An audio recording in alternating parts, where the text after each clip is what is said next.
Welcome back mga kaaldab. Ito na naman po ang inyong lingkod, si Mr. Destiny. At magbibigay po tayo ng pinakamainit na update po ngayon sa social media mga kaaldab. Although puro throwback nga po yung pinapakita natin dahil nga po trending at talagang viral na viral nga po. Etong kumakalat na kamukha po daw talaga kasi ni Richard Polkerson at ni Maine Polkerson ang batang nasa video na ipinakita nga po ni Ogie Diaz. Imbis na mas mabubwisit sila, mas maiinis sila, lalo po silang natuwa. Kasi hindi nila ine-expect, mga kaaldab, na pagpipiestahan yung bata. Kasi kamukhang kamukha talaga eh. Real talk to, yung pisngi, yung mga mata. Kaya nga po nila nasabi na parang si Maine at si Alden talaga yung hugis at korte ng muka. Real talk mga kaaldab. Kaya nga po pala sinabi ni Ogie Diaz na kumbaga model daw yung bata. Remind ko lang po wala po at hindi ko po nakita to. Correct me if I'm wrong Correct me if I'm wrong. Hindi ko siya nakita ng model ng gatas. Hindi ko siya nakita sa model ng kumbaga mga baby products. Hindi ko siya naging makita sa diaper, di po ba? O kaya sa mga, yung tipong pambata, real talk mga kaaldab. Samantalang yung mga ibang anak ng artista, nakitaan na ng endorsement. Pero ito parang hindi ata ako naniniwala na model yung bata. For the record lang po sabi ko nga po sa inyo, may mga bagay-bagay po na mahirap nga po talagang ipaliwanag. May mga bagay-bagay po na pagdating nga po talaga kila Mengay at kay Alden, 101% po tayo. Taliwas sa mga kumakalat ngayon sa Instagram, sa Twitter at sa Facebook. Kaya nga po pala sila apektado. Kaya po pala gigil na gigil. Akalain nyo, ngayon lang po natin napansin yung mga komento nila. Ngayon lang po natin nabasa yung mga komento ng iilan po. Dahil siyempre, iilan lang naman sila, hindi mo nga talaga masasabi na kumbaga marami. Kaya anong mabasa natin, may punto naman pala.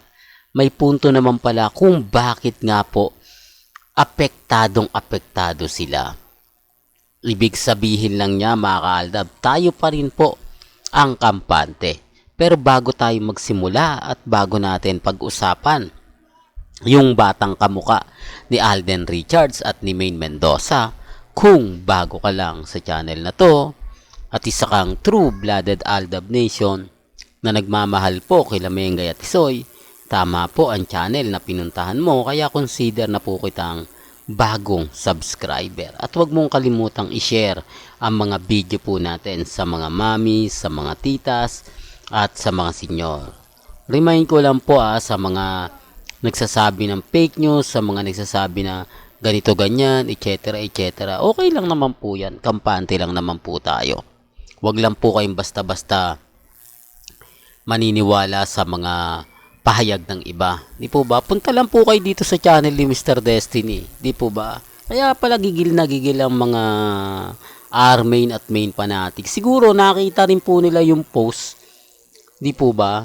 Nakita rin po siguro nila na mga R-Main. Talagang cute. Di po ba? Talagang hawig na hawig nila Alden at ni Main. Kaya kung unang tingin nyo, mag-iiba po yung reaksyon nyo sa sinasabi ni Ogie Diaz. O baka may mag-react naman kasi sinasabi ni Ogie na hindi niya anak yan. Hindi yan anak nila Mengay.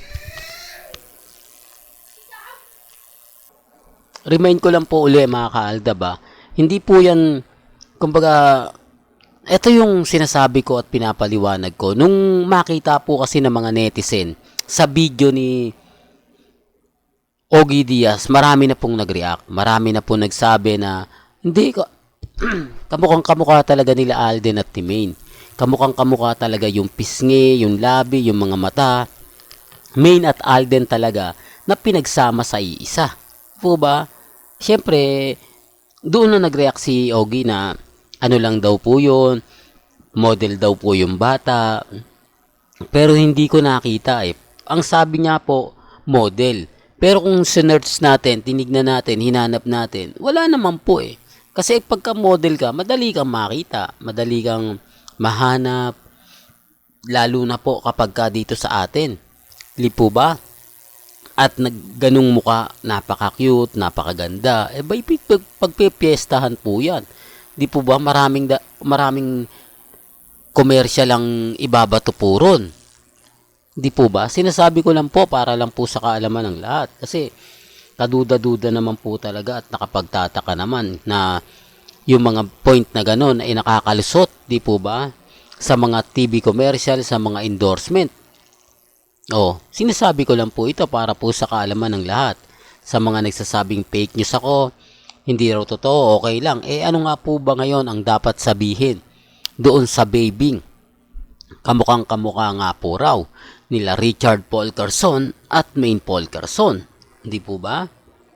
Siyempre, may kanya-kanyang komento yan. Respeto na lang po sa mga taong nagre-react. Respeto na lang po sa mga taong nagko-komento. Ang sa akin lang po ay maging updated lang po kayo. Sa akin lang po may mga bagay-bagay na mapapaisip din po kayo. Sabihin na natin mga kaaldab na may mga bagay-bagay po na mahirap ng ipaliwanag. May mga bagay-bagay nga po na kung susuriin po ninyo, kung titignan naman po ninyo, kampante lang. Hindi po ba? Ako, masaya po ako sa mga nababasa natin, napapanood natin, napapakinggan po natin. Sa mga nagre-react, sa mga nagko-komento, sa mga nagsasabing, nako, fake news ka, Mr. Destiny. Itigil mo na yan. Walang katotohanan yan. Sinabi na ni Ogie Diaz na mag-move on na kayo. Sinabi na ni Ogie Diaz na fake news yun. Kwentong walang kabuhay-buhay lang. Tapos delulo lang daw tayo, kulto. Kaya nga daw po may mga bagay-bagay na kinanta nila yung hold together. Hindi po ba? We can hold together. Kaya lang siyempre mga kaaldab, may kanya-kanya po tayong pananaw, may kanya-kanya po tayong opinyon. Sinasabi ko lang po ito, lalo na nga po pagdating sa Instagram, sa Twitter, sa Facebook. Iba po kasi kapag ka-updated po kayo. Real to kaya mga kaaldab. Well, hanggang dito na lang po ang ating latest updates. Kaya kung gusto nyo pa po ng pinaka-latest at sariwang update, abay, tumutok lang po kayo dito sa channel ni Mr. Destiny para updated po kayo sa mga bagong video po na ilalabas po natin maya-maya lang. Hanggang sa muli, salamat po sa panonood at pakikinig.